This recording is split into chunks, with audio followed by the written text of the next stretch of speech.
새로운 차원의 진리를 하나님 우리 각 사람의 심령 속에 새겨주시는 그런 은혜가 있는 그런 아름다운 밤이 될 줄로 믿습니다. 어제 강의와 연결해서 강의를 5분 안에 제가 서머리를 하고 그 다음에 연결해서 강의를 진행을 하도록 그렇게 하겠습니다. 저와 여러분을 향한 하나님 아버지의 마음속에는 꿈과 비전이 있다고 했습니다. 주님의 부르심에 소망이 있다고 했습니다. 이것은 우리가 그리스도 안에서 성숙한 사람이 되는 것이 주님의 꿈과 비전이라고 했죠. 자, 그래서 우리가 성숙한 사람이 되기 위해서는 먼저 우리 삶 가운데 회복되어야 될, 진리 안에서 회복되어야 될 세 가지 영역에 대해서 우리가 전체적인 이 개론적인 그림을 그려왔는데요. 첫 번째는 여러분 잘 아시는 것처럼 신분이요. 자, 이 신분이라고 하는 것은 우리의 정체성의 회복을 말하는데, 우리가 하나님의 자녀로서 혹은 그리스도의 신부로서 또 우리가 그리스도 안에 그리스도를 믿는 믿음을 통한 그 하나님께서 우리에게 주시는 그 칭의, 의인으로서의 이 신분의 회복이 우리에게 얼마나 영적인 성장과 성숙을 위해서 필요한지에 대해서 제가 상당히 아주 반복적으로 강조를 하고 또 강조를 했던 중요한 우리 신앙의 아주 기본적이면서도 본질적인 그런 부분을 여러분에게 나눴습니다. 사실은 이 신분이라는 얘기는 관계입니다. 그래서 우리가 신분의 회복이라고 하는 것은, 정체성의 회복이라고 하는 것은 하나님과 우리의 관계의 회복을 말하는 겁니다. 그런데 문제는 우리가 하나님과의 관계가 그리스도를 믿는 믿음을 통해서 회복이 되어서 하나님과 개인적으로, 인격적으로, 경험적으로 우리가 하나님과 교제를, 사귐을 가질 수 있는 그런 능력, 그런 영적인 존재로 회복이 되었는데, 이 관계가 우리 안에서 발전해야 한다는 겁니다. 그래서 이 발전을 해서 우리가 하나님과 친밀감이라는 이 관계를 통해서 우리가 영적인 성숙에 들어가게 되는데, 이 관계를 방해하는 장애물이 있다는 거죠. 이 방해물이 되는 장애가 우리가 또 여러 번 강조했던 상처, 우리 내면에 이 상처를 상처되긴 이 쓴뿌리가 우리 안에서 치유되어지지 않는다면, 회복되어지지 않는다면 우리는 이 관계의 발전을 통한 하나님과의 친밀감이라는 이 관계를 가질 수가 없습니다. 그래서 하나님과 친밀감이라는 관계를 발전하기 위해서는 반드시 우리 안에, 우리 내면 속에 하나님의 임재라든가 하나님과의 친밀감을 방해하는 장애물이 되는 그런 쓴뿌리를 제거하는 작업을 우리가 반드시 해야 되고요. 그래서 이 치유담에 일어나는 것이 뭘 말하냐면 영성이라고 하는 거죠. 우리의 믿음이요. 자, 그래서 영성의 본질을 우리는 하나님과의 친밀감이라는 얘기를 했습니다. 그래서 친밀감이라는 관계, 우리가 하나님과 관계를 갖는데 의무적인 관계를 갖는 것이 아니라 개인적인 친밀감을 통해서 우리가 하나님을 알고 하나님을 경험할 때 이 친밀감에서 나오는 열매가 우리 안에서 무엇으로 나타나냐면 하나님의 성품, 즉 예수님의 성품이 우리 안에 성품화되어져야 한다는 겁니다. 다시 말하면 우리가 예수님을 믿는, 예수님을 닮는 사람으로 우리의 신앙생활 속에서, 우리 삶의 현장 속에서 나를 통해서 예수님의 형상이, 예수님의 생명이 흘러나오는 사람이 돼야 한다는 겁니다. 그래서 친밀감이라는 관계를 통해서 우리가 하나님의 성품이 우리 안에 성품화되었을 때, 성숙이라는 것은 현실이라는 얘기를 여러 번 강조를 했는데요. 그래서 우리 삶의 현실 속에서 무엇이 나타나야 한다고요? 예수님의 성품과 인격이 흘러나오는 사람이 바로 주님께서 성경에서 말씀하시는 기준에 성숙한 사람이라는 것을 평가를 받을 수 있다는 얘기를 하는 거겠죠. 자, 그러면서 우리가 이런 성숙에 도전을 하기 위해서는 먼저 우리의 영적인 실체요, 내가 그리스도 안에서 하나님의 자녀로서 내 영적인 수준, 내 영적인 상태, 내 영적인 그 위치가 어디쯤 돼 있는가에 대해서 우리가 보기 위해서는 네 가지 단계를 얘기했을 때, 우리가 지금 보고 있는 부분이 베이비라는 단계를 우리가 보고 있죠. 갓난아이. 그래서 이 갓난아이는 뭐와 연결되는 걸 말하냐면 신분과 연결된다는 얘기를 했습니다. 그래서 우리가 예수를 믿고 10년이 되든 20년이 되든 하나님이 우리에게 주시는 이 신분을 통해서 하나님의 자녀들에게 주시는 이 유업의 풍성함이 무엇인지를 우리가 알고 발견하고 경험하지 못한다면 우리 신앙생활의 연륜에 상관없이 우리는 영적인 베이비의 상태로 우리가 머물 수 있다는 얘기를 하는 겁니다. 그래서 하나님을 가지고 가는 영적인 갓난 아이들에게서 나타나는 특징을 우리가 어저께 에베소서 기억나시죠? 4장 13절, 14절, 15절 말씀에서, 특별히 13절 말씀에서 영적인 베이비들의 특징을 뭐라고 했죠? 여러분이 좀 피드백을 해 주십시오. 요동한다고 했죠. 자, 요동한다는 얘기는 무슨 얘기죠? 안정감이 없다는 겁니다. 그래서 영적인 베이비들은 안정감이 없기 때문에 어디서 자신의 안정감을 찾냐면, 우리의 안정감은 어디서 발견되어진다고요? 하나님과의 어떤 관계요? 친밀감이라는 관계. 하나님과의 관계를 통해서 우리의 안정감이 있는데, 하나님과의 관계, 이 본질 속에서 우리의 안정감을 찾는 것이 아니라, 여기서 우리가 인생의 의미나 행복을 찾는 것이 아니라 비본질적인 것에서, 비본질이 뭔지 아시죠? 생명이 없는 것이요, 영원치 않는 것, 이런 것에서 우리가 인생의 의미를 두고 여기에 우리 안정감을 두고 여기서 행복을 찾는 사람이라면, 이것이 우리 인생의 목표를 두는 사람이라면, 이런 것에 우리 삶에 우리가 집중하는 사람이, 집착하는 사람이 된다면 이 사람은 영적인 베이비다. 어제 그 얘기를 했죠. 그러면서 영적인 갓난 아이들이 영적인 어린아이 단계에 들어가기 위해서는 기반을 세워야 한다고 했는데, 이 기반이 되는 것이 바로 뭐라고 했죠? 영원한 가치를 지닌 하나님의 성품이 우리 안에 영적인 차일드, 그리고 영적인 청년과 아비 때에 들어가기 위해서 반드시 우리 안에서 세워야 될 이 책임의 기반이 성실성이라는 얘기를 했습니다.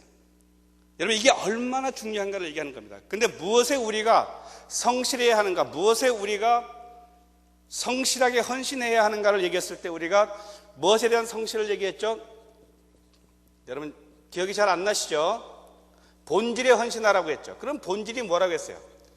본질이라고 하는 것은 영성, 다시 말하면 친밀감을 얘기하는데, 우리가 그리스도인이라면 그리스도인으로서의 삶의 본질이 있다는 겁니다. 우리가 하나님 나라 안에 들어가면 하나님 나라의 삶의 본질이 있다는 겁니다. 이 본질이 바로 뭘 말하냐면 주 안에 거하는 삶을 강조를 했죠.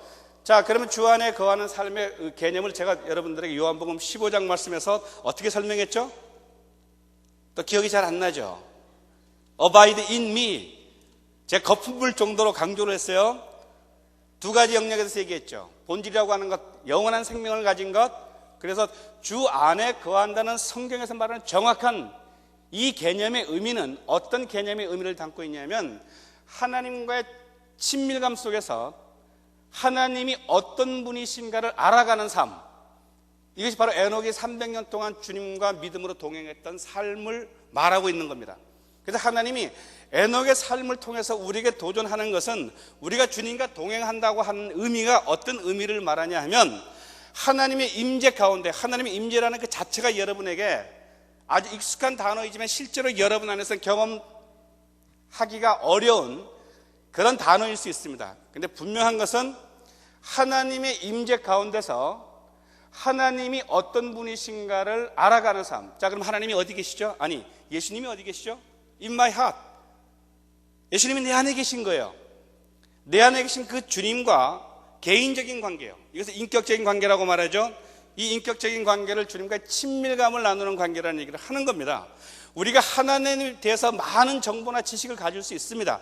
이것을 말하는 것이 아니라, 내가 하나님을 직접 인격적으로 내 안에서, 내 안에 거하신 주님과 인격적인 만남을 갖고, 이 만남을 통해서 내가 하나님을 알고 경험하는 삶이 바로 에녹이 300년 동안 주님과 동행했던, 그것이 바로 우리의 삶이 되어지기를 주님이 원하신다는 얘기를 하는 겁니다.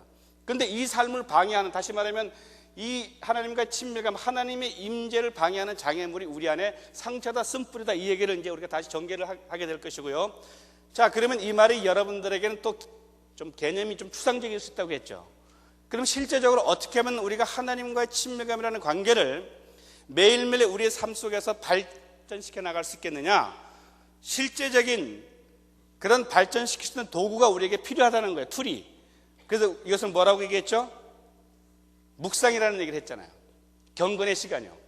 경건의 시간을 통해서 하나님의 기록되어진 하나님의 말씀 속에서 내가 하나님을 만지고 하나님을 듣고 하나님을 보고 하나님을 경험할 수 있는, 여러분 이런 경건의 훈련이 여러분에게 있지 않다면, 정직하게 말씀드리면 여러분의 신앙이 아무리 외적으로 다른 사람 볼 때 경건해 보인다 할지라도 그것은 모양이지 능력이 아니라는 겁니다. 그럼 능력, 생명이라고 하는 것은 바로 어디서 나오는가를 말하자면 주님과의 관계 속에서 나오는데 어떤 관계요? 이 친밀감이라는 관계 속에서 나온다는 거예요. 이게 본질입니다. 그런데 우리가 이런 얘기를 많이 하지만 이걸 발전시켜 나가는 일에 우리가 헌신하지 않는다는 거예요. 그래서 제가 여러분에게 다시 거품 물면서 강조하는 것은 여러분 묵상에 목숨을 걸라는 겁니다. 왜 목숨을 걸어야죠? 이건 생존과 연결되어 있기 때문에 그렇습니다.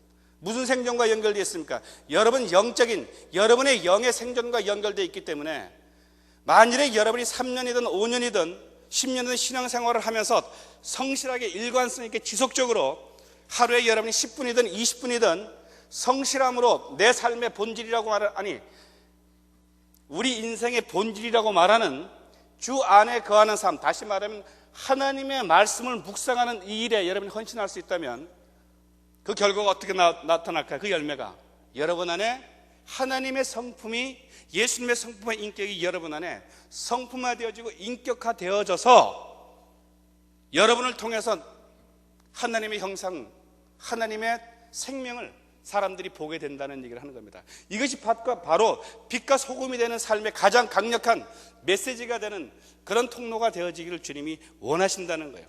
그러니까 정직하게 얘기하자는 겁니다. 뭘 정직하게 얘기해야 될까요? 여러분 이 영역이요. 3일에 한 번씩 하는 건 묵상 안 해요. 일주일에 한 번씩 하는 건 묵상 안 합니다. 매일매일 단 10분이든 20분이든 우리가 묵상하기 위한 동기가 뭐죠? 사랑함으로 주님 앞에 나가서 그분 앞에 앉아있는 시간이요. 기록된 하나님의 말씀을 열고 하나님, 내 안에 계신 하나님의 임재를 기다리는 여러분 그러한 주님 앞에서 앉아있는 이 훈련을 하지 않으면 결코 하나님에 대한 민감함을 여러분 가질 수가 없습니다. 그래서 제가 어저께 여러분들에게 영성의 본질을 말할 때 영성의 본질을 발전시켜 나가기 위해서는 여러분 안에 침묵에 익숙한 사람이 되어야 한다는 겁니다. 여러분 침묵이라고 하는 것이 뭐죠? 하나님 앞에서 우리가 잠잠히 그분이 내 안에 계시는 그 예수님이 내게 말씀하실 수 있도록 내가 기다리는 훈련을 해야 한다는 겁니다. 이 기다리는 훈련이 바로 뭘 말하냐면 침묵을 말하는데, 자 그러면 침묵이 영성이라는 얘기는 무슨 얘기냐면 침묵이라고 하는 것은 말을 하지 않는다는 얘기를 하는 게 아니에요. 성경에서 말하는 정확한 침묵의 개념은 청정하는 겁니다. 청정한다는 얘기는 뭐죠? 귀를 기울인다는 얘기를 하는 거예요. 근데 어디에 무엇에 초점을 맞추고 귀를 기울이고 청정하는 것일까요? 내 내면 안에 가신 그 예수님의 음성이요, 성령의 음성이요, 그분의 움직이심에 대해서요. 여러분 이런 민감한, 여러분 이러한 주님과의 관계, 친밀감을 발전시켜 나가려면 어떻게 하셔야 되는지 아세요?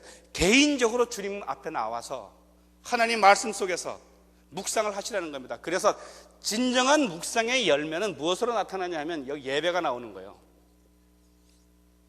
내가 하나님을 만났을 때, 아버지를 경험했을 때, 예수님과 인격적인 이 관계를 경험해서 여기서 나오는 예배가 진정한, 우리가 보통 입으로 고백하는 신령과 진리 안에 드려지는 온전한 주님께 드려지는 예배가 되어야 한다는 얘기를 하는 겁니다.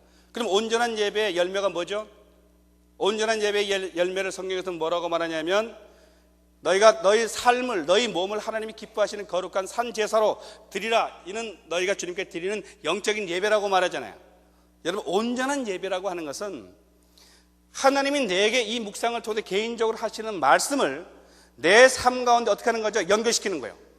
그리고 내 삶 가운데 이것을 어떻게 하죠? 실천하고 적용시킬 때 이것이 주님께 드려지는 뭐죠? 영적인 예배가 되어야 한다는 얘기를 하는 겁니다. 여러분 이런 개인적인 예배가 있어야만이 이 회중 예배 속에서 무엇이 일어나죠? 하나님의 임재와 그 생명과 여러분 그렇게 원하는 하나님께로부터 오는 놀라운 그런 생명의 축제들이 이 예배를 통해서 이것이 우리 안에서 경험되어지는, 함께 공유되어질 수 있는 축복이라고 말하는데 우리의 이런 개인적인 주님과의 관계 회복이 없어요. 그러면 열심히 우리가 봉사합니다.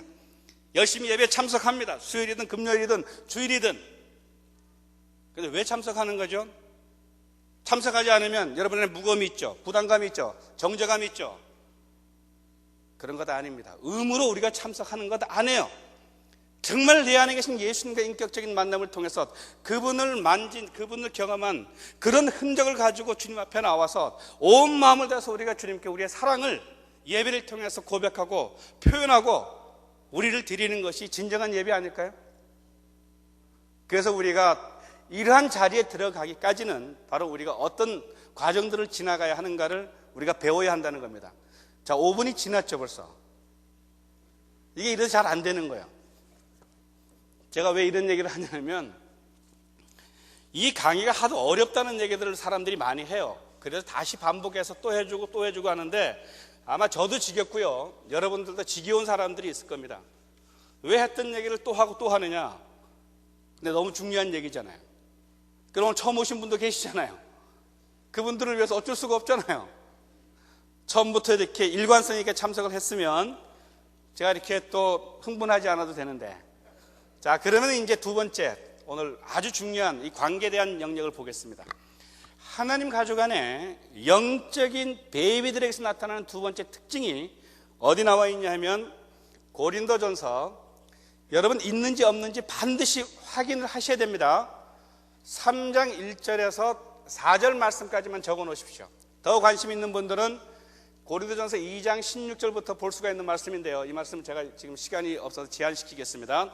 그리고 이 말씀을 다시 풀어주는 내용의 말씀이 어디 나오냐 하면 마태복음 20장 20절에서 28절 말씀에 나옵니다. 특별히 20장 20절에서 28절 말씀 가운데 여러분이 또 구별해서 봐야 될 구절이 26절에서 28절 말씀입니다. 자, 이 말씀을 가지고 영적인 갓난 아이들이 나타나는 특징을 살펴보고 이것이 내 자신에게 어떻게 적용이 되는가를 여러분 또한 한번 발견을 하셔야 됩니다. 그리고 이것을 여러분 자신들에게 적용시키지 않으면, 이 문제 해결하지 않으면, 극단적인 얘기 하겠습니다. 신앙생활의 연륜이 30년이 돼도 여러분은 이 영적인 베이비라는 이 수준에서 벗어날 수가 없습니다. 끔찍한 얘기입니다. 자, 그러면 먼저 우리가 고린도 3장 1절과 4절에 있는 말씀의 배경을 좀 보셔야 될 필요가 있는데, 여러분 고린도 교회가 어떤 교회인지 아시죠? 이 고린도 전후서의 말씀을 보면 고린도 교회가 상당히 투 스피리추얼한 교회였어요. 그 얘기는 무슨 얘기냐면 상당히 외적인 영성이 활발하게 활성화된 그런 교회였다는 겁니다. 이 교회 안에 많은 은사들이 일어났어요. 그리고 이 교회는 많은 사역과 또 큰 사역을 이끌었던 그런 교회였기 때문에 주변에 있는 교회들로 하여금 부러움이 대상이 됐던, 다시 말하면 외적인 볼륨이 굉장히 큰 교회였고, 외적인 볼륨만 큰 것이 아니라 외적인 어노인팅이요, 내적인 기름 부심이 아닙니다. 외적인 기름 부심이 상당히 강하게 나타났던 그런 교회였는데 이 교회 안에 어떤 문제들이 있다는 겁니다. 이 문제를 누가 지적을 하냐면 사도 바울이 지적을 하는 거예요. 그런데 이 교회의 근본적인 문제, 어떤 문제의 결과를 얘기하기 전에 왜 이 교회가 이런 문제가 생겼는가를 어떻게 사도 바울이 말하냐면 이 교회가 미성숙했다는 겁니다.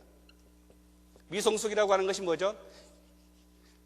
이 교회가 세워진 지 상당히 오래되었음에도 불구하고 너무나도 많은 교회 안에 중직자라고 하는 사람들의 인격과 성품이 성숙하지 못한 미성숙함 때문에 이 교회 안에 무엇이 일어났는가를 말하냐면 분쟁이 일어났다는 얘기를 합니다.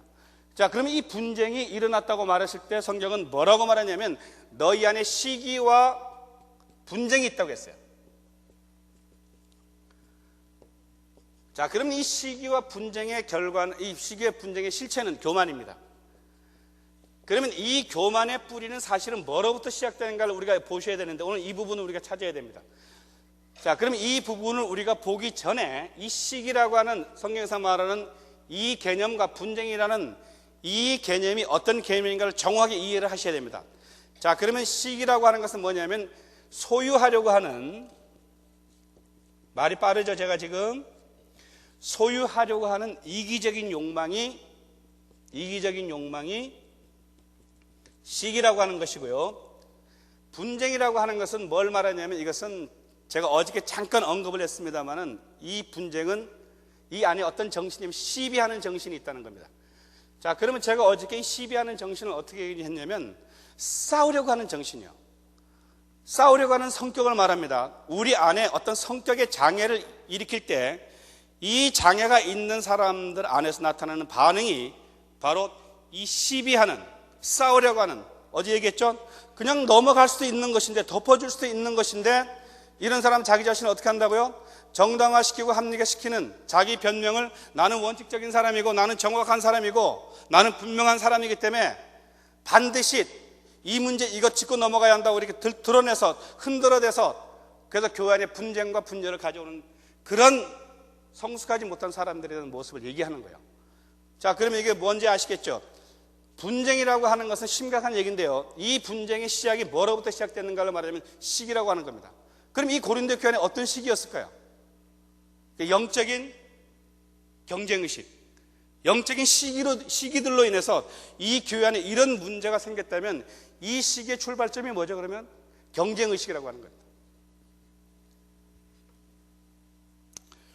자, 그러면 우리가 좀 지우고요. 이렇게 정리를 해보시겠습니다. 이 교회 안에 성장하고 성숙하지 못하도록 방해하는 이 장애물인 이 교만의 실체를 경쟁의식이라는 얘기를 하는 겁니다.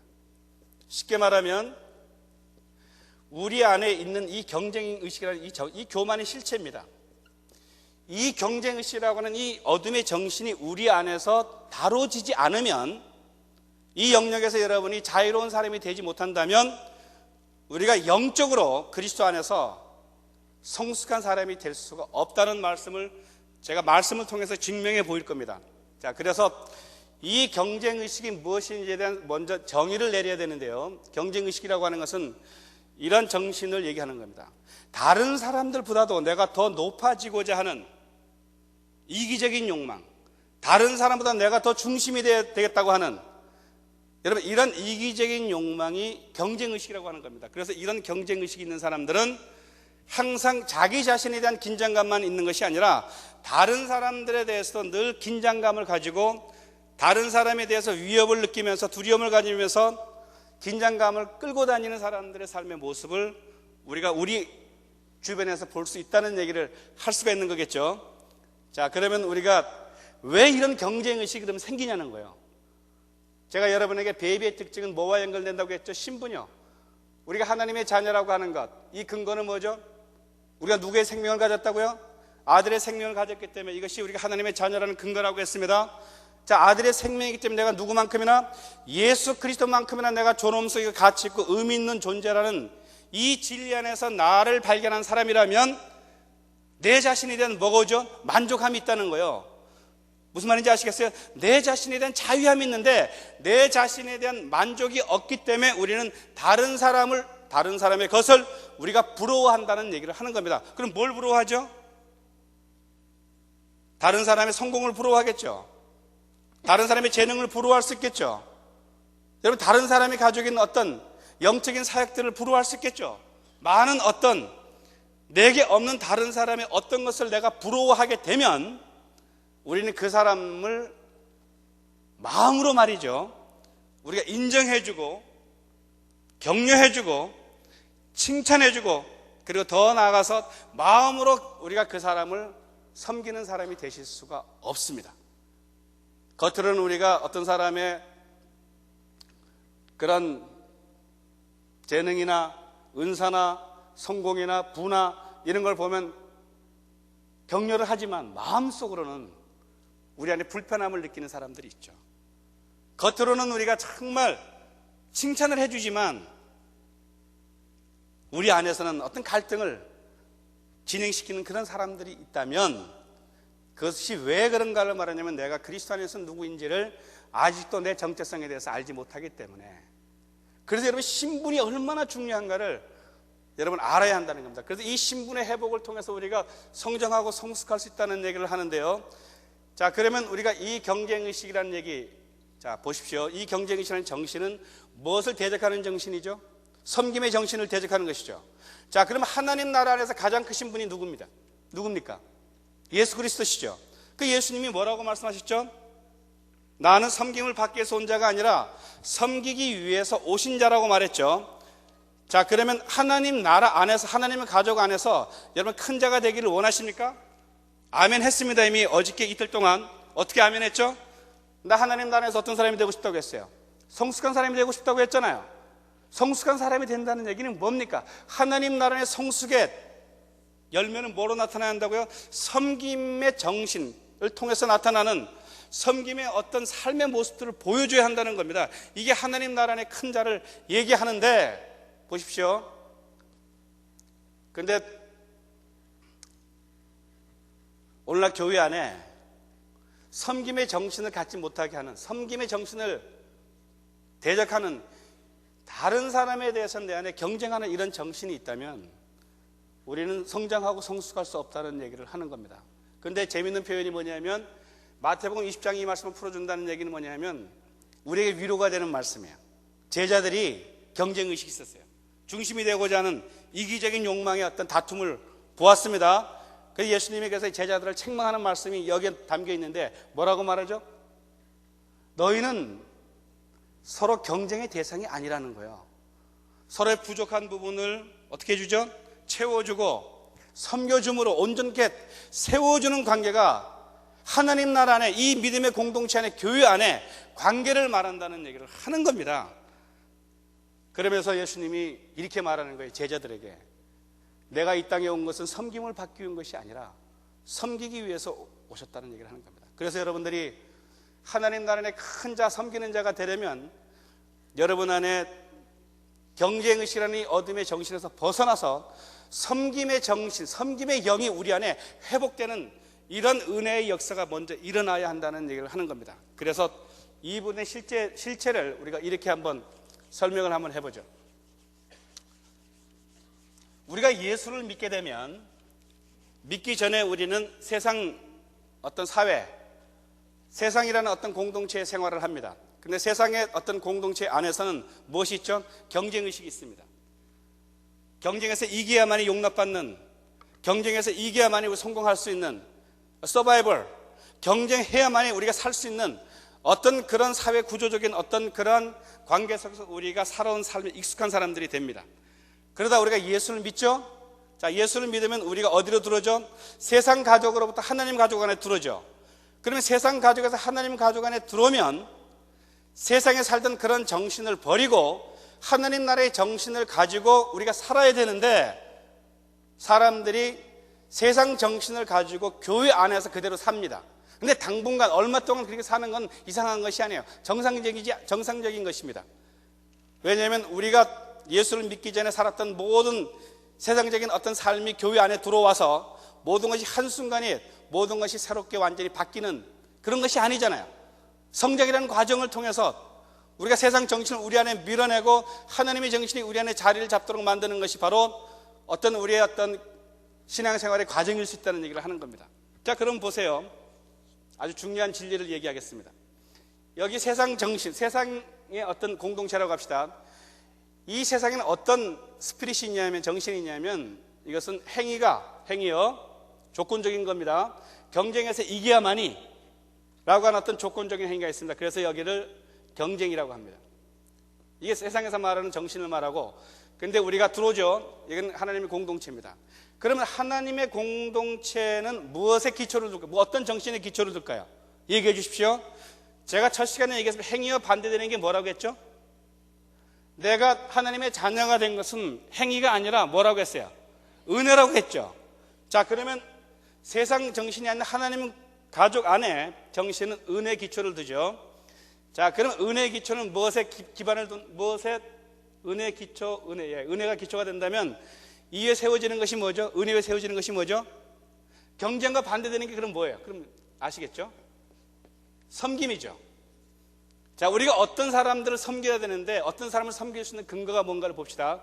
자, 은혜라는 말을 다시 한번 여러분들이 리마인드 하십시오. 은혜의 정의가 뭐죠? 내가 받을 수 없는 것을 받게 하시는 하나님의 일방적인 호의를 통해서 우리가 뭘 얻게 되었죠? 아들의 생명을 얻게 되었죠. 자, 아들의 생명을 가진 사람들을 우리는 하나님의 자녀라고 말한다면 이 생명이 우리에게 뭘 결정하죠? 우리의 존재의 가치를 결정하죠. 자, 그러면 내가 누구만큼이나 예수 그리스도만큼이나 가치 있는 존재죠. 나만 예수 그리스도 안에서, 나만 예수님만큼 가치 있는 존재가 아니라 모든 사람들이 하나님의 형상대로 지음을 받은 모든 사람들이 아들의 생명을 통해서 하나님의 형상이 회복되어진 모든 하나님 가족에 안에 있는 형제들이 예수님만큼 갇힌 사람 맞습니까? 그러면 우리가 그들을 섬길 수 있는, 그들의 발을 씻길 수 있는 근거가 뭔지 이해가 되셨습니까? 우리가 어떤 사람들을 보면 말이죠, 교회 안에서, 교회 밖에서는 물론이고 끔찍하게도 교회 안에서 말이죠, 우리는 그 사람, 어떤 사람의 삶의 질에 대해서 동의할 수 없는 사람들이 있어요. 어떤 사람의 신앙의 질에 대해서 우리가 동의할 수가 없습니다. 그 사람 말하고 그 사람 행동하는 걸 보면 어떻게 저 사람이 교회 안에서 한 믿음의 형제라고 말할 수 있겠느냐라고 말할 수 있을 만큼 우리는 그 사람의 행위에 대해서 우리가 돌을 던질 수 있는, 판단하고 비난하고 비방할 수 있는 그런 많은 사람들이 우리 안에 존재할 수 있는 것 아닙니까? 그럼에도 불구하고 그들 안에 은혜가 있습니까? 이 은혜가 있다는 얘기는 받을 수 없는 걸 받게 하시는 예수님의 생명이 있냐고요. 생명이 있죠. 그것 때문에 우리는 그 사람의 행위와 상관없이 그 행위를 넘어서서 우리는 그들의 발을 씻길 수 있는, 그들을 섬길 수 있는, 그들을 용서하고 그들을 사랑하고 그들을 수용할 수 있는 그러한 근거를 예수 그리스도 안에서 우리에게 충족시켜 주신 것에 대해서 동의할 수 있겠습니까? 아멘 하셨어요?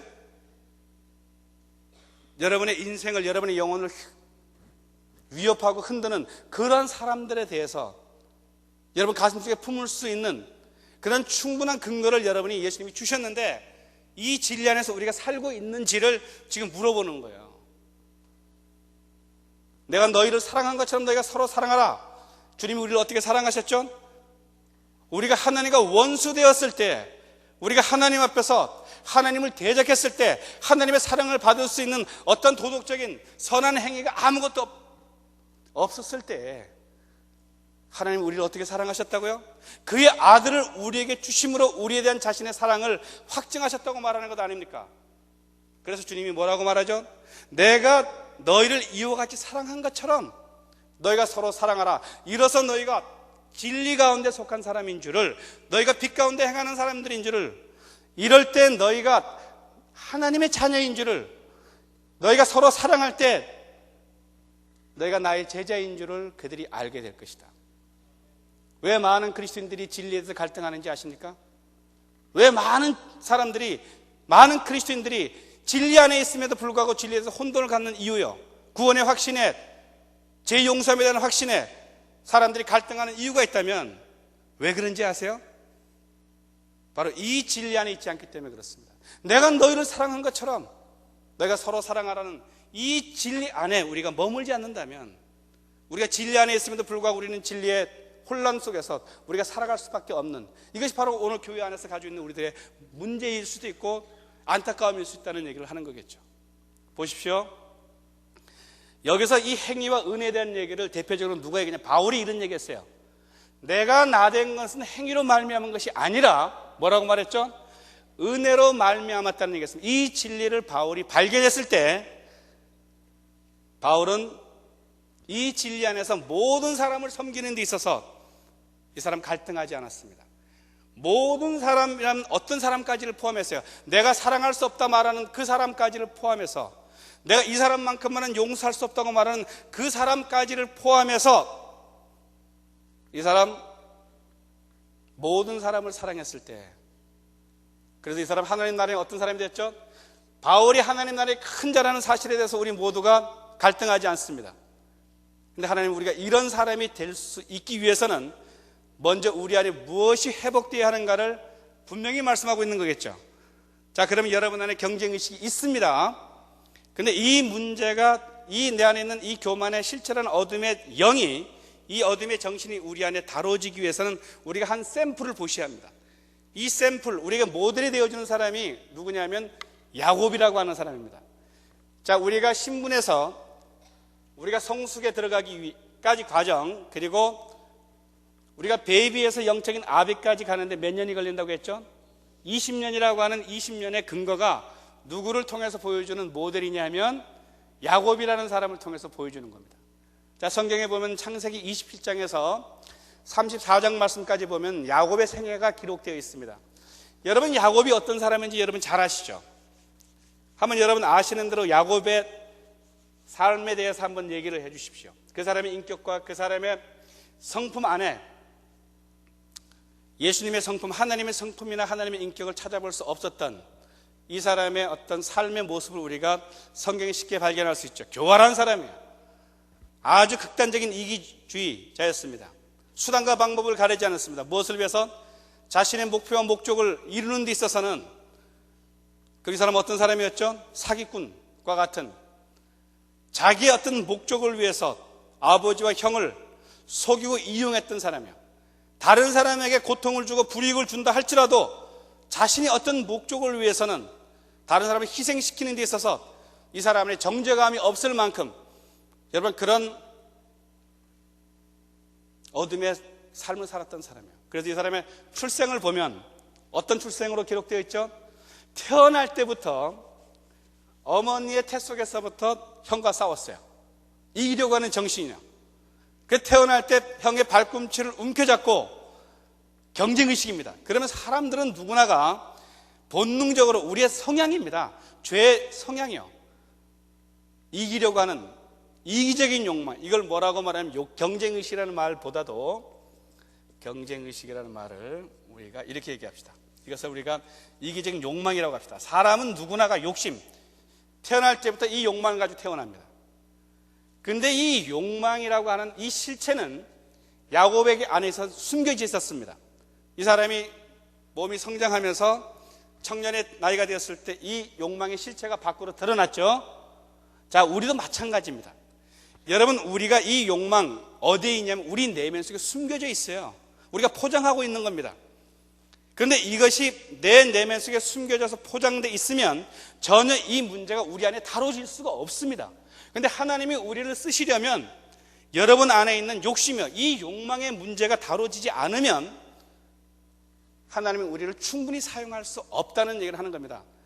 하나님이 쓰시는 데 있어서 반드시 우리 안에 이 어둠에 숨겨져 있는 이 정욕이라는 이 욕망의 문제가 이 죄의 본성이요, 이것이 우리 안에서 철저하게 다루시기를 주님이 원하시는데 어떻게 다루시는지를 봅시다. 이 사람의 욕망의 실체가 드러났을 때, 야곱의 욕망의 실체가 드러났을 때 이 사람 어떻게 했죠? 아버지의 형을 속였죠. 내용 얘기하지 않겠습니다. 그 사람의 이 일로 인해서 뭐가 왔죠? 위기가 왔습니다. 어떤 위기였죠? 절박한 위기입니다. 자기 형 에서로 하여금 죽음이라고 하는 그런 절박한 위기 가운데 있었을 때 이 사람 자기 어머니의 도움을 통해서 어디로 가죠? 가정을 떠나 집을 떠나서 그리고 자기 삼촌 라반의 집으로 피신하는 어떤 사건을 여러분 잘 기억하실 겁니다. 자, 그러면 여러분 이게 뭡니까? 우리 삶에 위기들이 있어요. 근데 이 위기를 하나님이 우리에게 허락하시는 겁니다. 지금 여러분의 삶에 어떤 고통들이 있어요. 고난들이 있습니다. 이걸 하나님의 관점에서 본다면 이건 재앙이 아닙니다. 이건 우리에게 새로운 기회입니다. 이걸 하나님의 안목으로 볼 수 있는 통찰력을 하나님이 우리에게 이것을 갖기를 원하시는 거예요. 그래서 하나님의 위기를 어떻게 하시죠? 선용하시는 분이죠. 그래서 이 위기를 통해서 이 사람이 도망가다가 어디서 베델이라고 하는 곳에서 누구를 만나죠? 하나님을 만나는 거예요. 자, 위기가 이 사람에게 뭘 가져다 줬죠? 축복을 가져다 줬는데 어떤 축복이요? 하나님을 만났는데 어떻게 만났냐면 인격적으로, 개인적으로, 경험적으로 하나님을 만났다는 얘기입니다. 이 개인적인 인격적인 만남의 사건을 통해서 이 사람의 인생에 새로운 전환점이 일어났죠. 새로운 변화요. 부분적인 헌신이 아닙니다. 온전한 헌신이 이 사람, 이 베델이라는 이 영역에서 주님을 만났을 때 그 사람이 하나님에 대한 헌신은 무엇으로 표현했죠? 어제 잠깐 얘기하다 말씀드린 주머니요. 그래서 가끔 하나님이 우리의 헌신을 검증할 때 뭘 가지고 검증하신다고요? 우리가 집착하고 있는 것, 우리가 놓지 않고 움켜잡고 그리고 우리 안에 숨겨두고 있는 여러분 이 재정을 가지고 가끔 우리의 영성, 우리의 믿음을 평가할 때가 있다는 얘기를 하는 겁니다. 자, 그래서 여기서 우리가 이런 얘기를 해볼 수가 있죠. 자, 그러면 베델의 주님을 인격적으로 만났는데 그러면 이 사람이 베델의 주님을 만나기 전에 청년의 때 이 사람이 어떤 삶을 살았을까요? 이 사람의 믿음의 어떤 배경, 믿음의 가정의 배경을 보십시오. 명문 가정, 믿음의 명문 가정의 배경을 가졌잖아요. 아버지가 누군지 아세요? 이삭이요. 여러분, 야곱의 할아버지가 누구죠? 아브라함이요. 믿음의 조상이요. 아브라함의 하나님, 이삭의 하나님이었습니다. 그렇지만 이 사람은 베델에서 주님을 만나기 전까지 이 위기를 통해서 하나님이 이 사람을 이끄시는 이 광야 속에서 주님을 만나기 전까지 이 사람은 어떤 생활을 했냐면 모태신앙입니다. 근데 인격적인 주님과의 만남이 없었습니다. 그럼 어떤 생활이죠? 이게 종교적인 생활이라는 얘기를 하는 거예요. 여러분, 모태신앙이 우리에게 중요하지만 중요하지 않습니다. 개인적으로는. 주님과 인격적인 만남이 없다면 아무리 모태신앙이라 할지라도 거기에는 우리의 헌신이 부분적인 헌신이지 온전한 헌신의 삶을 살아갈 수가 없다는 겁니다. 그럼 이 사람은 어떤 삶을 살았을까요? 아직 여기서 이 사람은 십자가를 통과한 사람이 아니라는 거죠. 그럼 십자가를 통과한 사람이 아니라면 십자가 앞에 머물러 있는 사람이라면 이 사람은 어떤 삶을 살았을까요? 신자의 삶을 살아간 거예요. 오늘날 신자가 많습니다. 상당히 많습니다. 근데 제자는 많지 않습니다. 십자가를 통과한 사람이요. 제가 여러분에게 첫 시간부터 강조했습니다. 신자와 제자의 차이를 얘기하면서 십자가를 통과한 사람이 누구나? 제자라고 했는데, 그러면 십자가를 통과한 사람은 어떤 사람이라고요? 십자의 영성을 가진 사람이요. 깨어짐의 영성을 가진 사람이요. 자기 부존과 자기 부인의 영성을 가진 사람. 그러면 이 자기 부존과 자기 부인의 영성, 십자가의 영성을 갖기 위해서는 야곱이 어디로 갔어야만 되죠? 베델이라고 하는 주님을 만났습니다. 첫사랑입니다. 이 만남을 통해서 이 사람의 삶에 뭐가 왔죠? 파라다이스의 삶을 기다린 게 아니에요. 여러분, 가끔 사람들이 하나님을 왜곡해서 이해를 하고, 그래서 사람들에게 믿지 않는 사람들 예수 믿으십시오, 천당 갑니다, 그리고 예수 믿으면 이제부터 당신은 만사 형통입니다. 우리가 하나님께 그렇게 꼬시잖아요. 믿지 않는 사람들에게. 어떻게 해서든지 교회 안에 데리고 들어오기 위해서. 이게 우리들의 모습 아니에요? 근데 이걸 아셔야 돼요. 여러분, 우리가 정말 경건해지려고 하면, 우리가 정말 믿음의 길을 걸어가려고 하면, 우리가 정말 제자의 삶을 살려고 하면, 우리가 정말 깊은 깨어짐의 영성을 갖는 사람이 되어지기를 원한다면, 그런데 우리가 어디에서? 교회 앞에서, 아니 교회에 와서 우리가 주님 앞에 기도하면서 우리가 어떤 고백을 하는지 아세요? 하나님, 내가 믿음의 사람이 되고 싶습니다. 순종하는 사람이 되고 싶습니다. 내가 주님께 헌신하는 사람이 되고 싶습니다. 우리가 하나님 앞에서 아우성을 칩니다. 하나님이 그러한 우리 아우성에 주님이 침묵하시는 분이 아니죠. 그리고 우리가 이런 사람이 되게 하시기 위해서 우리를 어디로 이끄시는 분이라고요? 여러분, 깨어짐의 영성은 여러분 교회라는 이 온실 속에서 우리를 그런 사람으로 만든다고 여러분들 착각하지 마십시오. 오해하지 말라고 했습니다. 또 수십 년 동안 여러분 교회 생활을 한다고 해서 이것이 여러분으로 하여금 내 자의 부정이 일어난 그런 사건이 일어나는 것이 아니라는 겁니다. 그러면 여러분 신앙생활 10년, 20년, 30년 하신 분, 이런 교회 생활 하신 모든 분들 안에 뭐가 있어야 되죠? 깨어짐의 영성을 통해서 여러분 안에 뭐가 나타나죠? 십자가가 나타나야 하는 것 아닙니까? 여러분의 예수님이 흘러나와야 되는 것 아닙니까? 생명이 흘러나와야 되는 것 아닙니까? 하나님의 임재가 흘러나와야 되는 것 아닙니까? 능력이 흘러나와야 되는 것 아닙니까? 근데 이런 것이 없다면 내가 충분히 십자가를 통과한 사람이 아니라고 말하는 것이겠죠. 그런데 이것이 어디에서 만들어지는가를 우리가 배워야 한다는 겁니다. 교회가 이 십자가 영성을 만들어 가는 데 있어서 아주 상당한 도움을 줍니다. 그렇지만 하나님이 직접 여러분 그런 사람으로 만드는 것은 한순간에 만드는 것도 아닙니다만은 어디에서 이것을 만드냐면 야곱이라는 사람을 통해서 보여주는 것은 광야를 통해서 만든다는 거예요. 그래서 하나님이 어떻게 했죠? 이 사람 베델에서 주님을 만나고 난 다음에 형통함이 기다린 것이 아니었어요. 자기 삼촌 라반의 집으로 갔습니다. 이 라반의 집으로 갔는데 이것이 바로 어디냐면 광야입니다. 제가 지리적인 광야 얘기하는 것만이 아니라 광야의 다양성의 의미를 여러분에게 말씀을 드렸는데, 이 다양성 중에서 다시 말하면 우리가 광야라고 말하는 데서 가장 하나님이 우리를 하나님의 사람으로, 우리가 깨어짐의 영성을 갖는, 십자가의 영성을 갖는 사람으로 만들기 위해서 하나님이 가장 잘 사용하시는 툴이 있습니다. 여러 가지 툴이 있지만 그 툴 중에 하나가 뭔지 아세요? 광야입니다. 사람들의 관계 속에서는 광야예요. 그래서 야곱도 똑같습니다. 광야에 들어왔습니다. 자기 삼촌 라반의 집에서 이 사람이 20년 동안 어떤 생활을 했는지 아시죠? 머슴살이를 했어요. 20년 동안 자기 삼촌 라반의 집에서 이 사람과 이 사람의 집을, 자기 삼촌의 집과 또 삼촌을 섬기면서 봉사하면서 종된 삶을 살았다는 겁니다. 그런데 이 종된 삶의 결과가 20년 동안, 성경은 뭐라고, 어떤 과정을 말하냐면 20년 동안 자기 삼촌에게 이용을 당했어요. 불이익을 당했습니다. 그런데 이 불이익의 내용이 뭐냐면 20년 동안 죽도록 고생해서 자기 삼촌을 위해서 헌신하고 봉사했는데 이 삼촌이 자기 조카를 말이죠, 이용을 해서 품삯을 10번이나 띄어먹었습니다. 노동을 착취했습니다. 여러분, 끔찍한 일을 경험했습니다. 그래서 이제 하나님이 이러한 광야 생활을 통해서 하나님이 야곱을 축복하시죠. 그리고 하나님이 이제 야곱을 다시 어디로 돌아가게 하죠?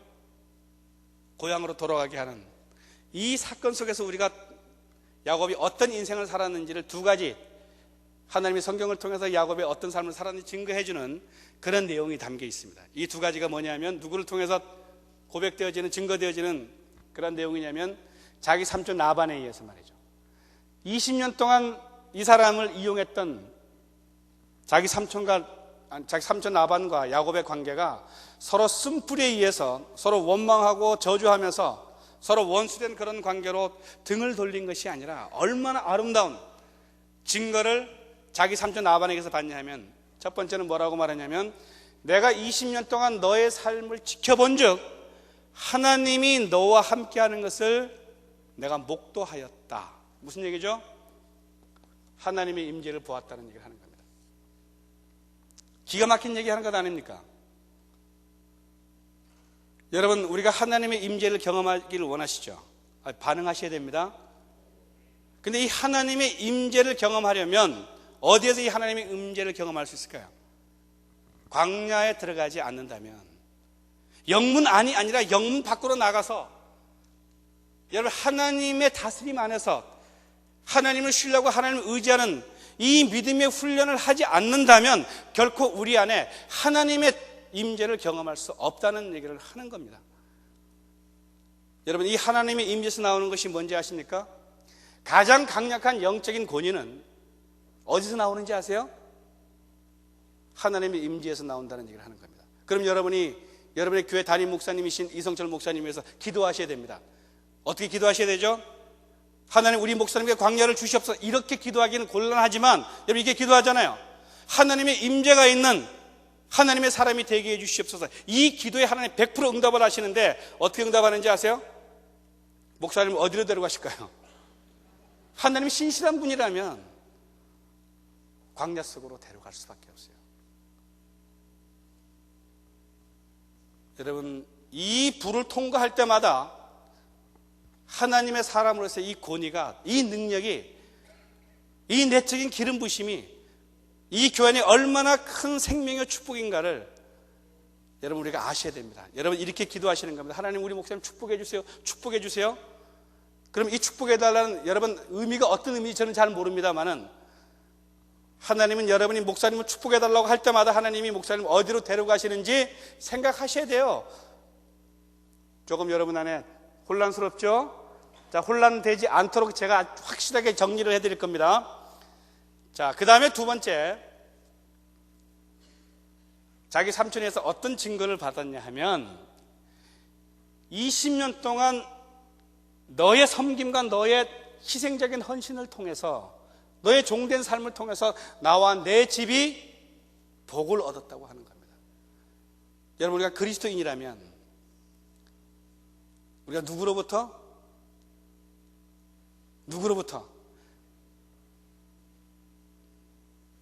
이 사람만큼은 내가 용서할 수 없다고 말하는 그 사람으로 하여금, 이 사람만큼만은 내가 사랑할 수 없다고 말하는 그 사람들로 하여금 내가 당신으로 인해서 내가 축복을 경험했다고 하는, 여러분 이런 증거를 받는 삶이 그리스도인의 삶이라면 여러분 우리가 너무 어렵겠죠. 근데 성경은 그렇게 말하는 거예요. 자, 이 얘기를 우리가 이렇게 증명을 해드리겠습니다. 이제 조금 이해가 충분히 될 것이고요. 또 지금까지 이틀 동안 들었던 강의가 이해가 되지 않는 분들은 이 한 영어 문장을 통해서 여러분들이 100% 이해를 가지시게 될 겁니다. 제가 마태복음 20장 26절에서 28절 말씀을 여러분에게 간단하게 언급을 했는데, 야곱의 삶은 누구의 삶에 대한 모형을 말하냐 하면 예수 그리스도의 삶의 모형을 야곱을 통해서 우리에게 보여주는 겁니다. 그래서 마태복음 20장 26절, 27절, 28절 말씀의 내용은 아까도 언급했습니다마는 예수님이 이렇게 말했죠. 내가 이 땅에 온 것은 섬김을 받기 위한 것이 아니라 섬기기 위해서 오셨다. 자, 그럼 우리가 예수님의 생명을 가진 하나님의 자녀라면, 예수님만큼이나 가치 있는 그런 하나님의 자녀로서의 존재라면 우리가 어떤 삶의 정신을 가지고 살아야 하는가를 말하는데, 이것이 섬김의 정신이 우리 안에 있어야 한다는 겁니다. 내가 섬겨야 되겠다는 이 의지만을 가지고 여러분들이 섬김의 정신을 가질 수 있는 것이 아닙니다. 이 섬김의 정신이 어디에서 어떻게 우리 안에서 이것이 회복되어지고 이 정신을 가지고 살아가게 되어지는지를, 이 하나님의 원칙을 야곱을 통해서 우리가 배워야 한다는 겁니다. 자, 그래서 26절, 27절, 28절 말씀을 한 문장으로 이렇게 얘기하는데요.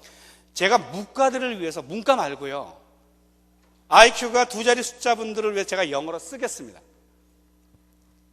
콩글리시입니다마는 이해하고 들으십시오.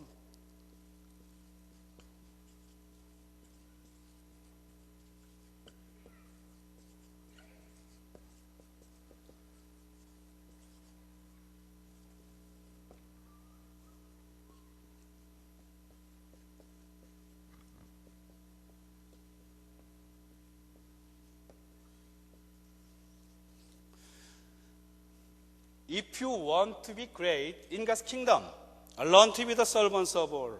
아마 잘 아는 말씀이죠. 찬양도 있습니다. 만일에 너희가 in God's kingdom, 뭐죠? 하나님의 왕국 안에서 great, 큰 사람이 되기를 원한다면, 원하십니까? 하나님 나라 안에 성숙한 사람이 되기를 원하십니까? 하나님 마음이 합한 하나님의 사람이 되기를 원하십니까? 자, 그러면 여기서 큰 사람이라고 하는 사람이 어떤 사람일까요? 뭐 여러 가지 얘기할 수 있겠습니다만은, 여러분, 하나님 나라의 큰 자는 섬김의 정신을 가지고 있는 사람들을 말하는데, 이 섬김의 정신은 어디에서 나오는 정신을 말하냐면 하나님의 성품에서 나오는 정신을 말합니다. 그래서 하나님의 성품이 성품화되어 있는 사람을 우리는 하나님 나라의 큰 자라는 말을 하고요, 이 사람에서 나타나는 특징은 어제 언급했습니다마는 영적인 자원을, 창조적인 자원을 하나님과 친밀감이라는 관계를 통해서, 하나님이 이 사람을 이끄신 광야의 생활을 통해서 하나님의 임재요, 그리고 이 임재를 통해서 영적인 자원을 가지고 있는 사람들이에요. 카피하는 사람들이 아니라, 모방하는 사람들이 아니라, 흉내내는 사람들이 아니라, 하나님과 관계 속에서 오는 영적인 자원을 가지고 다른 사람을 이끌고 다른 사람에게 모델이 되는 사람을 우리는 하나님 나라의 큰 자라는 얘기를 하는 겁니다. 그 외에도 많은 걸 얘기할 수 있겠죠. 하나님 나라의 큰 자, 광야를 통과한 사람들은 인사이트를 가지고 있는 사람들이에요. 인사이트이 뭐죠? 통찰력이요. 뭐에 대한 통찰력이요? 우리 주변의 삶 가운데 일어나는 어떤 상황, 하나님 관점을 볼 수 있는 능력이요. 어떤 사람을 볼 때 그 사람의 외적인 것을 가지고 그 사람을 평가하고 판단하는 것이 아니라 그 사람 안에, 그 사람 내면 속에 있는 잠재력을 볼 수 있는 능력을 가진 사람이요. 말씀을 볼 때, 묵상을 할 때, 여러분, 이 묵상들을 통해서 하나님 말씀을 보는 통찰력이 수평적으로 보는 것이 아니라 수직적인 관계 속에서 볼 수 있는 그런 능력을 가진 사람들이 바로 하나님 나라의 큰 자라는 얘기를 하는데, 이런 사람 되고 싶냐고요? 되고 싶죠. 우리도 주님이 더 원하시는데, 근데 이런 사람이 어떻게 될 수 있는가라고 말할 때 다음 이 조건을 만족시키라는 거예요. 내가 되고 싶다, 희망사항입니다. 아, 주님, 내가 큰 자가 되고 싶어요. 내가 영적인 사람이 되고 싶어요. 이렇게 기도했더니 갑자기 하늘 문이 열리더니 말이죠, 시뻘건 불덩어리가, 이 시뻘건 불덩어리는 뭐라고 말하죠? 성령의 불이 우리에게 임해서 몇 시간 동안 졸도했어요. 일어났습니다. 그랬더니 내가 어떤 사람으로 바뀌었어요? 성령의 사람으로 바뀌었어요? 불의 사람으로 바뀌었어요? 불의 여인으로 바뀌었습니까? 그거 아니에요. 오해하지들 마십시오. 하나님의 사람이 된다고 하는 것은 한순간에 일어나는, 도약되어지는 것이 아닙니다. 그러면 그 답이 어디 있죠? 여기 있는 거야. learn, 이렇게 얘기하는 겁니다. 그럼 learn이 뭐예요? 배우라고 하는 거예요. 근데 성경에서 말해 이 배운다는 개념은, 성경적인 배움의 개념은 이게 뭐냐 하면 과정이라는 겁니다. 과정을 통해서 너희가 이런 사람이 된다는 얘기 하는 거예요. 근데 어떤 과정이죠? 훈련과 연단의 과정을 통해서 하나님이 우리를 하나님의 사람으로 만드는 데 있어서는 우리가 영적인 창조적인 자원을 가진 하나님의 사람으로 만들기 위해서는 100% 우리를 어디로 데려가시는가를 말하냐면 어디로 데려가실까요? 광야로 데려가는 거죠. 자, 그러면 광야는 어떤 곳일까요? 야고보에게서 이렇게 얘기하는 겁니다. 모든 사람의 종이 되는 법을 배우는데 몇 년 동안? 20년 동안 이 사람이 배운 거예요. 누구로 하여금? 야고보에게서 누구로 하여금? 라반이요. 자, 그러면 라반이 어떤 사람이죠? 모든 사람의 종. 그럼 이 모든 사람은 누구까지를 포함해서 야고보에게 있어서는? 라반까지를 포함해서. 그 라반이 어떤 사람이에요? 20년 동안 불이익과 고통을 준 사람이에요. 이 사람의 영혼을 절망 가운데 떨어뜨렸던, 이 끔찍한 행위를 했던 이 사람까지를 포함해서 이 사람의 종된 삶을 20년 동안 살았을 때 이 광야의 훈련을 통해서 이 사람이 하나님 나라 안에, 다시 말하면 온 제너레이션을 통해서 이 사람 누구의 하나님이라고, 누구의 하나님이라는 증거를 받았죠? 야곱의 하나님이라는 증거를 받았다는 얘기를 하는 겁니다. 하나님 마음에 합한 사람이요. 여러분, 야곱의 삶의 인격의 실체, 그 사람의 내면의 실체 끔찍합니다. 희망이 없어 보일 만큼 어둠을 가졌던 사람이 우리의 모습의 실체를 야곱을 통해서 고발하죠. 그럼 야곱을 보면서 우리 모두에게는 뭐가 있죠? 희망이 있는 거예요. 소망이 있습니다. 왜 소망이 있죠? 우리는 언약 아래 있는 사람들이기 때문에 그렇습니다. 예수님의 생명이 있기 때문에, 예수님만큼 돈 없는 가치 있는 존재이기 때문에 하나님은 우리를 포기하지 않습니다. 우리를 하나님의 사람으로 만들기 위해서 우리를 20년 동안, 아니 더 되죠, 우리를 광야로 이끄는데 이걸 하나님 관점에서 보지 못하기 때문에 우리는 이 광야가 왜 있는지를 이해할 수 없어서, 그래서 우리는 20년 30년이 지나도 우리는 영적인 배비에 머물러 있는 겁니다. 그래서 나는 어떤 사람이 될 수 없다, 이성철 목사님 같은 그런 사람이 될 수가 없어, 나는 영적인 사람이 될 수가 없어, 나를 통해서 어떻게 이런 끔찍한 것이 아니죠, 대단한 영향력이 흘러나올 수 있겠는가, 나 스스로를 제한하는 것 아닙니까? 이 얘기는 우리가 커피 마시고 난 다음에 할 얘기지만 말이죠. 자, 보십시오. 그러면 이게 무슨 얘기인지 실제로 얘기합시다. 오늘 여러분들에게, 여러분이 어떤 반응을 했냐면 하나님 나라 안에 큰 자가 되고 싶다고 했어요. 동의하십시오. 한 번 더. 이 아멘에 대한 응답이 예전에 이미 왔습니다. 하나님이 얼마나 신실한 분이시지 아시오? 이게 하나님 뜻이에요. 내가 하나님 나라 안에 성숙한 사람이 되는 것, 큰 자가 되는 것. 그러면 하나님이 내가 이런 사람 되고 싶습니다, 아우성을 치면 교회 나올 때마다 시도 때도 없이 하나님 내 남편이 이런 사람 되게 해주시고, 내 아내 이런 사람 되게 해주시고, 하나님 나 이런 사람 되게 해주시고, 내가 아는 형제 이런 사람 되게 해주시옵소서, 이렇게 기도할 때마다 하나님이 침묵하셨을까요? 아니면 이 기도에 대한 하나님의 응답으로 하나님 우리에게 지금 왜 이런 일들이 어떤 일이에요? 밥맛이 없는 사람들은 왜 내 옆에 있는지, 하나님 이 사람만큼만은, 이 사람이 어떤 사람인데요? 20년 동안 내 옆에서 내 영혼을 흔든 사람이요, 내 고통을 준 사람이요, 내 삶에 불이익을 준 사람이요. 그래서 하나님 앞에 우리가 어떻게 반응하죠? 하나님, 이 사람 내게는 재앙이에요, 재앙. 그래서 하나님 이 재앙, 이 사람 내게서 어떻게 하라고요? 없어지게 해달라고 말하죠. 지구를 떠나게 해달라고 하는 것 아닙니까? 근데 주님은 뭐라고 말하죠? 이거 재앙 아니라 이건 너에게 소망이라고 말하는 거예요. 예레미야 27장에서 말하지 않습니까? 너희를 향한 나의 생각은 재앙이 아니라 장래에 몇 년 후에, 20년 후에 그분의 소망이 뭐죠?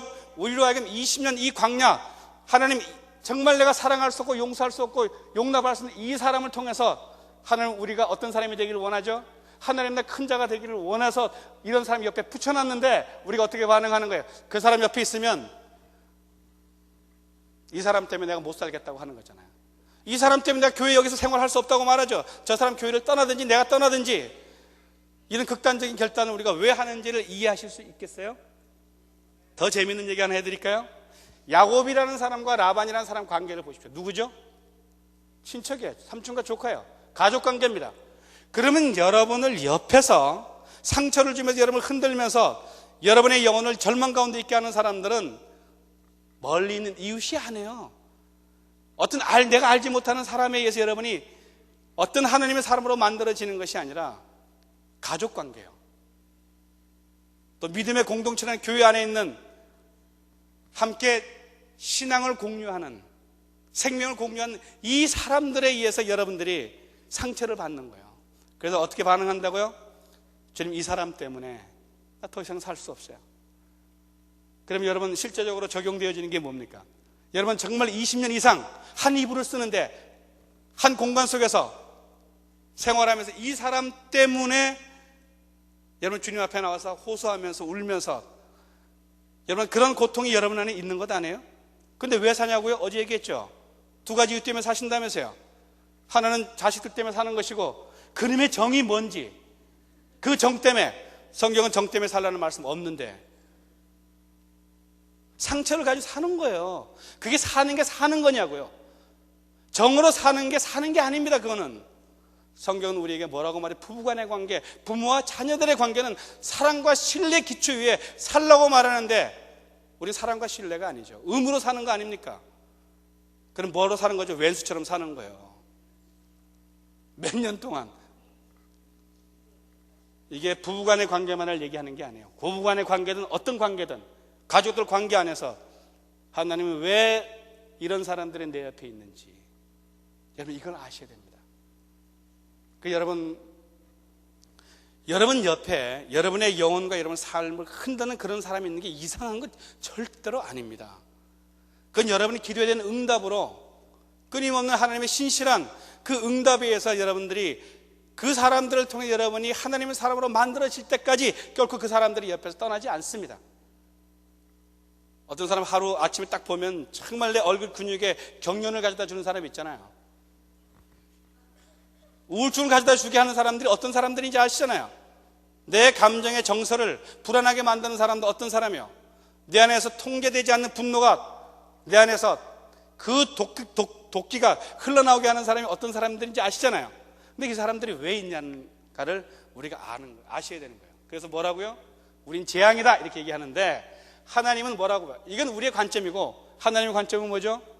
이 사람 때문에 못 살겠어요, 지구 떠나게 해주세요. 근데 하나님의 관점은 뭐라고요? 소망이다 이 얘기하는 거예요. 얼마나 역설적인 겁니까? 이 역설적인 얘기가 어디에 또 나오냐면 고린도서 12장 말씀에 보면은, 여러분 바울의 광야가 뭐였죠? 가시가 있었다고 했어요. 이 가시가 이 사람을 고통스럽게 했어요. 이 가시는 이 사람의 광야입니다. 하나님 이 가시를 통해서 하나님 이 사람을 하나님의 사람으로 만드는 도구로 사용했죠. 그런데 이것이 너무너무 고통스러워서 바울이 주님께 이렇게 기도했어요. 하나님, 이 가시를 내게서 제거해달라고 했어요. 근데 주님이 뭐라고 말했죠? 가시라고 했습니다. 재앙이라고 한 거예요. 근데 주님이 뭐라고 말했죠? 그거 가시가 아니라 내 은혜가 내게 족하다고 했죠. 뭐라고요? 얼마나 역설적입니까? 우리는 가시라고 말하는데 주님은 이게 은혜다. 이게 왜 은혜죠?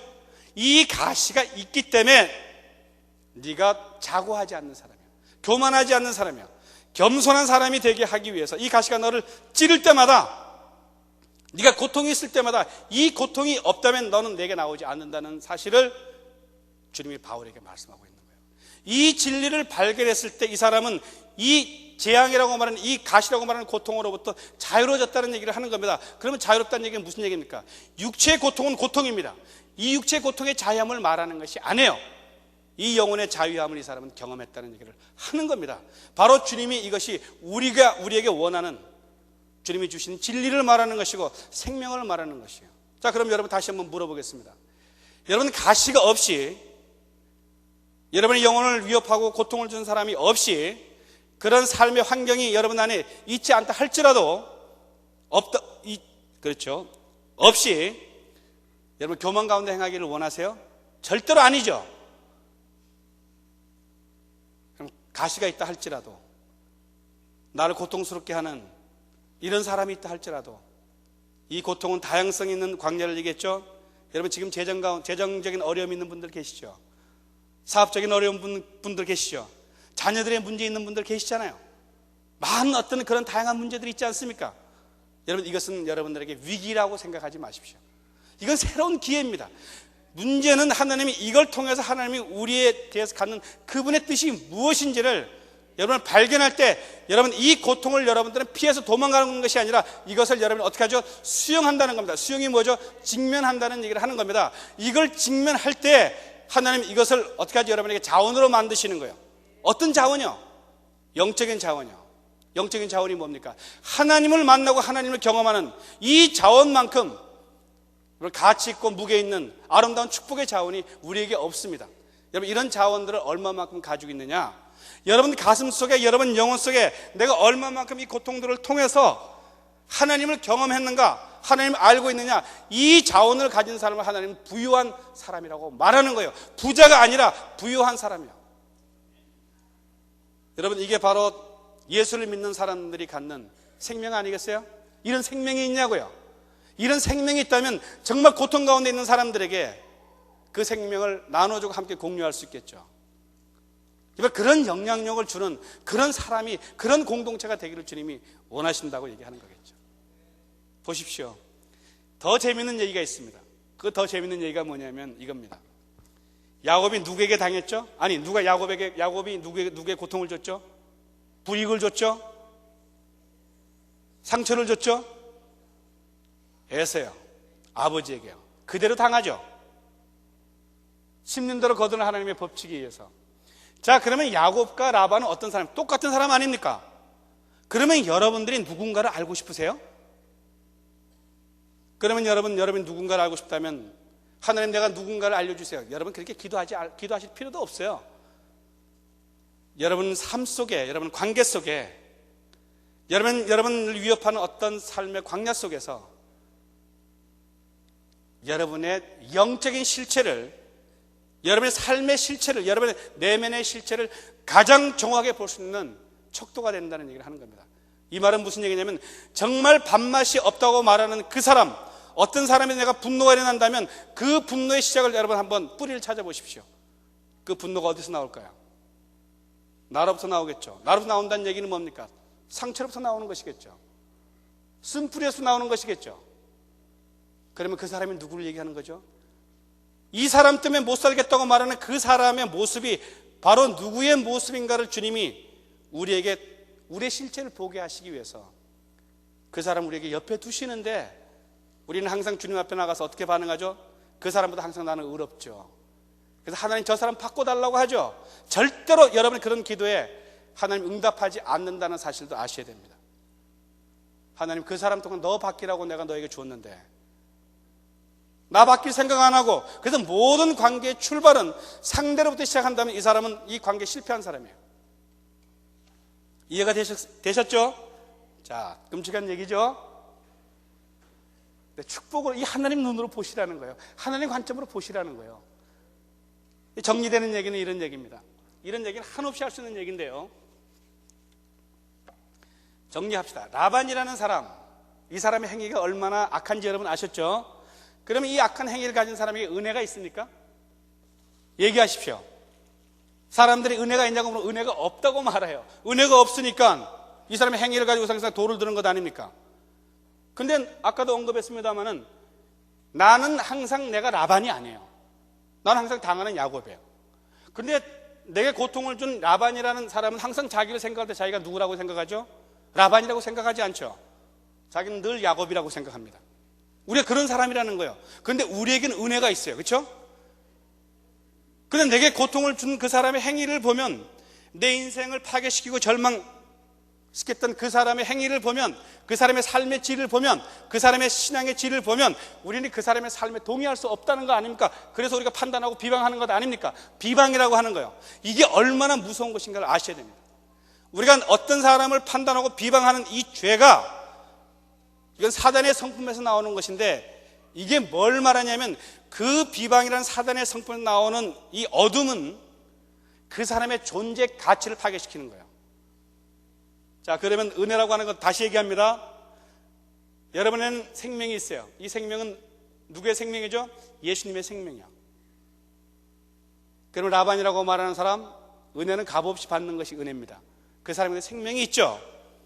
그럼 생명은 예수 그리스도만큼 존재의 가치를 말하죠. 그 사람의 행위와 상관없이, 그 사람의 불의함과 상관없이, 그 사람의 어둠과 상관없이 그 사람의 끔찍한 삶의 질과 상관없이 그 사람 안에는 뭘 보셔야 한다고 여러분들이? 그 안에 있는 은혜를 보셔야 한다는 얘기는 뭘 보셔야 한다? 그 안에 있는 아들의 생명을 여러분이 보실 수 있는 눈들이 있어야만이 여러분 이 상처를 상처되게 하지 않는 사람이 된다는 얘기를 하는 겁니다. 여러분 남편을 보십시오. 여러분 아내를 보십시오. 여러분 자녀들을 보십시오. 이 믿음의 공동체 교회 안에 있는 형제들을 보십시오. 하나님의 형상을 보십시오. 그들 안에 있는 하나님의 형상 안에 있는 예수 그리스도의 생명을 보십시오. 그러면 여러분 안에 주님의 이 말씀이 무슨 말씀인지 이해하실 수 있을 겁니다. 내가 너희를 용서한 것처럼, 내가 너희를 사랑한 것처럼 너희가 서로 사랑하라, 서로 용서하라. 이로써 너희가 내 아들의 생명을 가진 진리 안에 속한 자들인 줄을 너희가 알게 될 것이라고 말씀하시는 겁니다. 우리가 이런 사람, 그래서 섬길 수 없다고 말하는 그 사람을 섬길 수 있는 이 경쟁의식이라는 정신에서 우리가 벗어날 수 있는, 자유로울 수 있는 그 생명력 있는 힘은 어디서 나오는 것이라고요? 주님 안에서 내가 누구인가를 아는 일에서부터, 여기서부터 여러분이 하나님 나라의 큰 자의 삶의 시작이 바로 이 기반에서 시작된다는 얘기를 하는 겁니다. 여러분 동의하셔야 될 내용들 아닙니까? 우리가 이 땅에 살다가 육신의 옷을 벗고 주님 앞에 섰을 때 주님은 우리에게 이렇게 도전하시겠죠. 이런 질문을 하시겠죠. 너희가 이 땅에 사는 동안 얼마나 많은 사람을 이끌다 왔느냐? 얼마나 많은 사람을 통제하다 왔느냐? 이거 질문하시는 것 아니에요. 너희 이 땅에 살다가 얼마나 많은 사람들의 종, 섬기는 자의 삶을 살다 왔느냐? 이런 사람 되고 싶지 않습니까?